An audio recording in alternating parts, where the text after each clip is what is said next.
Hi everybody, it's Catherine here from Cook For Me & Co. I wanted to share with you one of my ultimate recipes to go to when it comes to feeding the family, and that is the very humble yet unforgettable taste of spaghetti bolognese. I think we all agree that that is one of the family favorites when it comes to dinner time. So I want to share with you my version of spaghetti bolognese that I've picked up through my experience over the years and add a little bit more of a twist to it. So let's start. What I've got first off is a pot. I've just got some oil in here, which we're now going to brown some onions. Just one onion is all you need, finely diced. We're going to throw that in and let that do its magic. And as that's cooking away, we're going to add some garlic soon. But we just want to just cook the onion enough that you can start to see them go see-through. A lot of people often ask questions on how long to cook an onion, but it literally does come down to the transparency of the onion. So we'll keep stirring that along, nurturing it as we go. So the onion's coming along quite nicely now, and as you can see, there's a little bit of a tinge of brown there. So now's the best time to throw in the garlic. Get that in there. Give that a stir. And when it comes to garlic, it really is fragrance for me that I go by. So at the moment, I can smell the garlic cooking away. So I always like to go with the 30-second rule when it comes to garlic. But yeah, I can definitely smell it. I don't want to burn it, that's for sure. So that's looking fantastic. The next step to the process is you simply add your mince. So chuck the beef mince in there. And we're going to continue to stir that along till it cooks through. And it'll become a nice fine crumble. So give that a good stir, make sure everything's all mixed appropriately. It smells great. I absolutely love cooking this dish. It's one of my absolute favorites. Being Italian and growing up in a European family, spaghetti was often one of the meals that hit our table, and when it did, we ate it pretty quickly. So I'm going to continue to nurture this and we'll get to the next step soon. Oh, that's looking really good. So you can see in the pot, it's come to a crumble. It's nicely cooked through. Those onions have complete transparency. So now what I'm going to do is add in my next step, which is you can buy some diced tin tomato from the shop, or alternatively, grate some fresh tomatoes. I like to put about 5 in myself, but on this occasion, I'm using diced, already pre-chopped tomatoes. So I'm going to add that in. Give that a really good stir. And the other ingredient I'm going to add in to help make the sauce is one of these. So you can buy these at your local shop. Again, if you don't have any, it's okay. There's other alternatives you can use, like tomato paste, or again, diced tomatoes will also help, that you can simply just grate from start. So that's all in there. I'm going to put all that in. Stir that in just really nicely. Now at this stage, a lot of people will advise you to add sugar to your sauce because the tomatoes can be quite acidic. So when you taste the sauce, it's got this bitterness to it.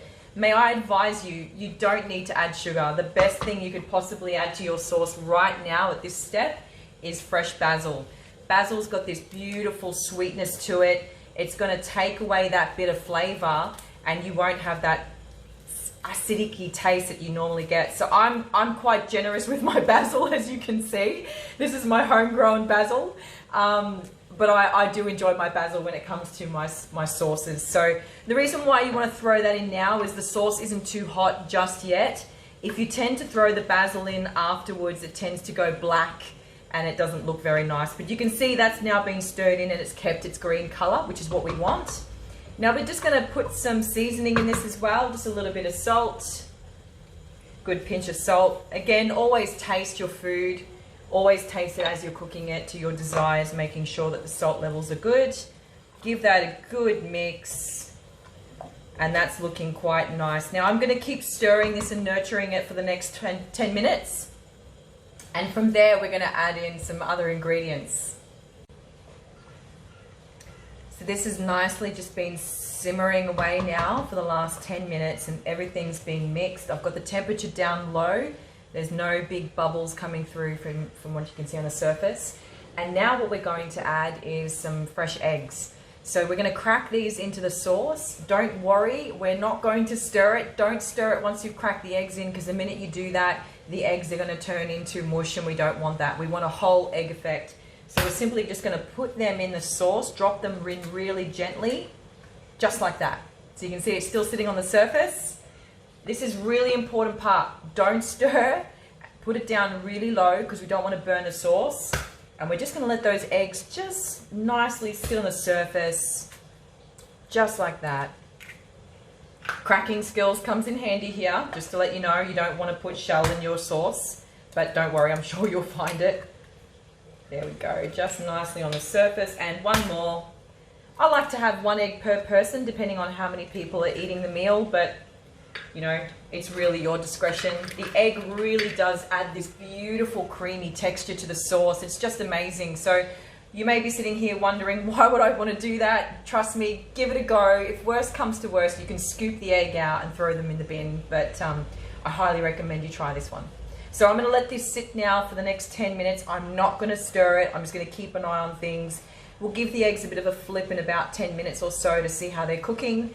And if they're well cooked, we can move on to the next step. So now we're going to check on the eggs. So we've been simmering them very lightly. And as you can see, if I'm just going to put my spoon in, if I lift gently, there we have one. So that's looking quite good. I can actually lift that. So see what I mean? The egg actually doesn't break up. It kind of just cooks in the sauce. See if I can get one up for an example. I'm getting a facial while I'm cooking. It's fantastic. So you can see there it's cooked through. I'm going to leave them gently just sitting in the sauce. I'm going to make sure that they're fully cooked through. We don't want yolk in the sauce. We just want it to be a hard texture. And at this stage, we've had that simmering very gently for 10 minutes. So they should be cooked. But I'm going to add my other ingredient, which is my weakness. It's olives. I do enjoy olives in my sauce. So I'm just going to sprinkle those through. I've used green olives on this occasion. I find that the green olive isn't just too powerful on the taste buds. So I'm an olive fan. As you can see, I've thrown quite a few in there. May as well throw a jar in. But so I'm going to just gently give that a stir. Again, don't want to disturb the eggs at this stage. Don't want to break them up. And I'm just going to let that sit there for another 5 minutes simmering away. Now, in the meantime, what I've been doing is making the pasta. So when it comes to cooking spaghetti, boiling water, salt the water, put your pasta in, cook it to its al dente. If you're not sure what al dente is, take some of the pasta out about after 8 minutes of cooking, bite into it. It should not be soft. It should have a little bit of texture to a bite. So my pasta is almost ready to go. I'm going to strain that. I'm going to add the sauce to it, and then we're going to do a taste test. So we'll see what happens. So the sauce has finished.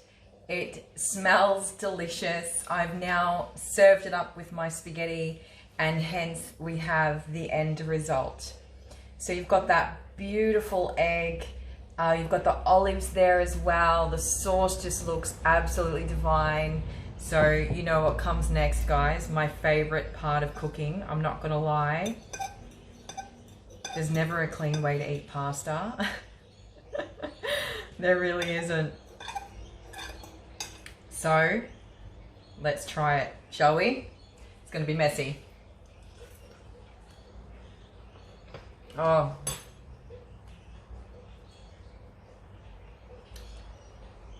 It's heaven. Beautiful, absolutely beautiful. Have a go at this. If you have any questions, please reach out to me. And remember, you're welcome to follow me on Facebook or Instagram. You'll find me under Cook For Me & Co. Thank you so much for tuning in. Happy cooking, everybody. Until next time, ciao.